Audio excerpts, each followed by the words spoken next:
Chapter 1. The Value of Pi. Christ is the narrow gate. I am the way, the truth, and the life. No one comes to the Father except through me. John 14:6. What does pi look like? Pi is a gate, the design upon which the temples were built. And pi is an infinite and transcendental number, a number not understood in finite mortal terms.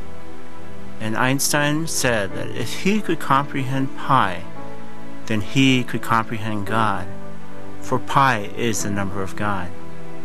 And it truly is. And what does pi look like? It is the narrow gate, for it represents Christ, who is the gate. And do you remember what he said on the mount? Enter through the narrow gate, for the gate is wide and the way is broad that leads to destruction, and there are many who enter through it. For the gate is small and the way is narrow that leads to life, and there are few who find it. Matthew 7:12. For we all were created by the Father, and we all have fallen away from the Father. But Christ interceded on our behalf, and gave us the gateway to return to the Father. But to complete the circle back to the Father, we must go through Christ, who is the narrow gate. And what is the formula to complete the circle?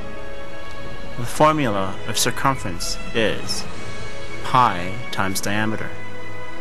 Circumference is the path to return to the Father, and diameter is the distance you are away from the Father. And Solomon was told, when he constructed the temple, that the value of pi was equal to 3. 10 cubits from one brim to the other. It was completely round, and a line of 30 cubits measured its circumference. 1 Kings 7:23. And obviously that answer was far from complete. For many have come close, but no one on their own accord has returned to the Father.